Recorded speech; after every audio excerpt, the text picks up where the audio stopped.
and not being able to understand pick and roll. And now that kid is starting to get his feet wet in the NBA, establish a game for himself. Still no Kevin Love. So a lot of interesting storylines going on in the NBA. I mean, one thing in today's world of Twitter, Facebook, Instagram, man, the hot takes come fast and furious. A guy misses a layup and trade him. He's a bum. Next game, 50 points. He's going to be a future Hall of Famer. It's just the up and down. It's crazy, but that's what makes it fun.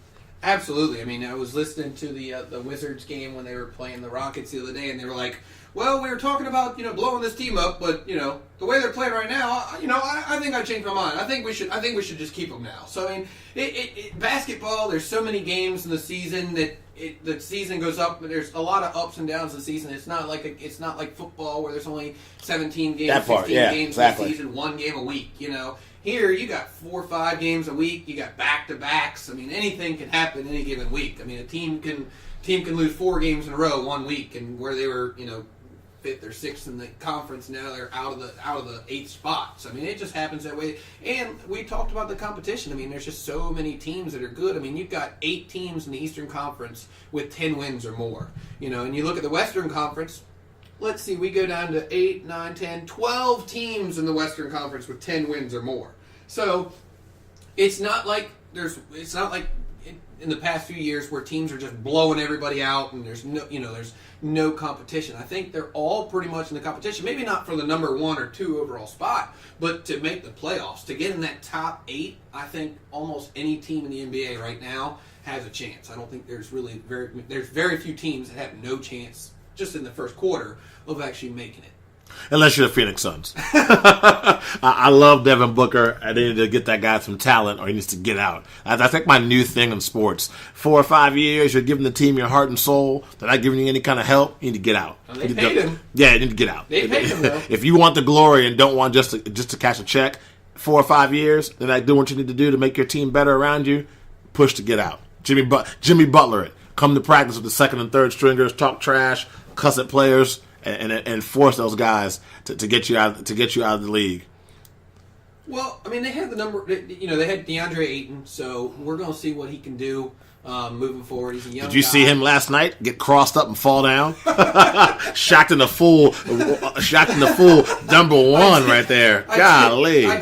I did see prayers that. to the family. See that. I mean, but Ayton's averaging 10 rebounds a game. My guy that I like and who's one of my favorite, younger guys is T.J. Warren, man. I love out of NC State what he was able to do. I mean, talking last year, going back to the podcast last year, I talked him up, and he kind of was up and down, up and down, up and down all year. He could never keep it consistent. I mean, right now, Warren's averaging almost 18 points a game, up to 4 rebounds a game, so he's really good. And I mean, they still got, you forget about it, they got Jamal Crawford, they got Josh Jackson, they got Mikal Bridges, who we don't know what he's going to do right in the NBA yet because he's still a rookie. But I mean, that guy can put the ball in the basket too. So they've got some scorers out there that are definitely going to make a difference.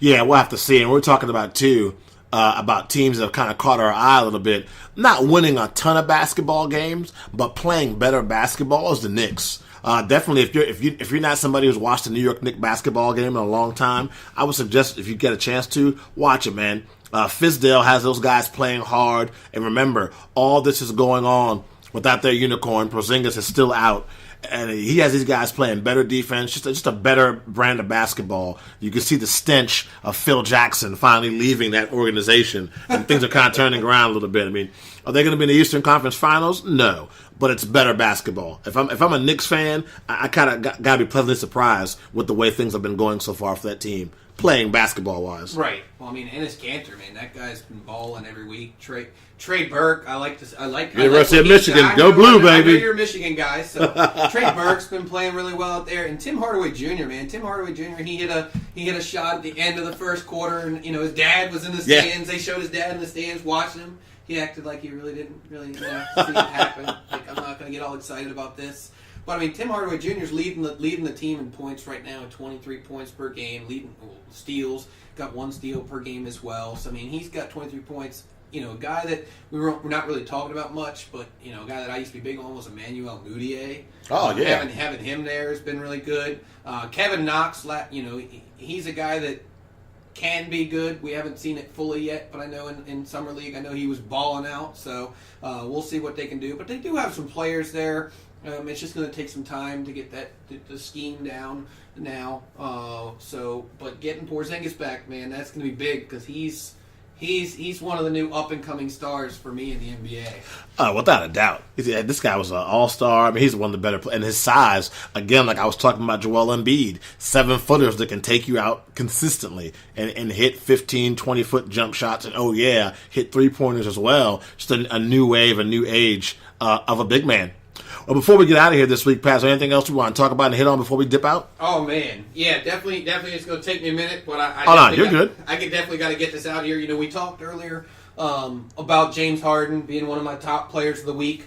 Well, James Harden set a few records here recently, and I just kind of want to make sure that I point these out because these are milestones that are of big proportions here. So, of course, he scored 50 points in the game against the Wizards. Actually scored 54 points. So, on a 50-point game scale of NBA players, we have he just passed Bernard King. So, we've got James Harden with 10, Kareem with 10, Iverson with 11, LeBron with 12, Rick Barry with 14, Elgin Baylor with 17, Kobe with 25, MJ with 31, and, of course, Wilt Chamberlain with 118. So he's nowhere near Wilt, but he's breaking into that top 10, so that's big for him. Wow, I didn't know that. Yeah. That's major. And then, of course, with that, we have a 50-point 10 game, or 50-point 10 assist game. So 50-point 10 assist games, you're like, oh, that doesn't, that's not a big deal. Well, guess what? James Harden has the most 50-point 10 assist games in the league. Right now, he's got 5 in his career, so that's his 5th one. So we've got Westbrook with 4. Tiny Archibald with 3, Elgin Baylor with 2, Wilt with 2, LeBron James with 2, and Jerry West with 2. So that just goes to show you what Harden has done in his career. I mean, 50 points and 10 assists. You think, a bunch of players have done that. No, a bunch of players really haven't done that. It's not that often that happens. So we definitely got to give a shout out to James Harden. The way he's been playing lately has just been balling out of his mind, and the fact that he's up there with 50-point 10 assists in just 50-point games. We definitely want to give a shout out to him. No doubt. Well, he's Patrick Hillwig. I'm Joe Cardoza. Thank you so much for listening to another episode of Buckets and Dimes, Nuts and Bolts Sports NBA Podcast. We'll be back next week. And next week we are joined by a special guest. If you want to find out who that is, you got to follow us on Twitter. Find us at Buckets and Dimes. Until next week, keep it light and keep on watching those basketball games.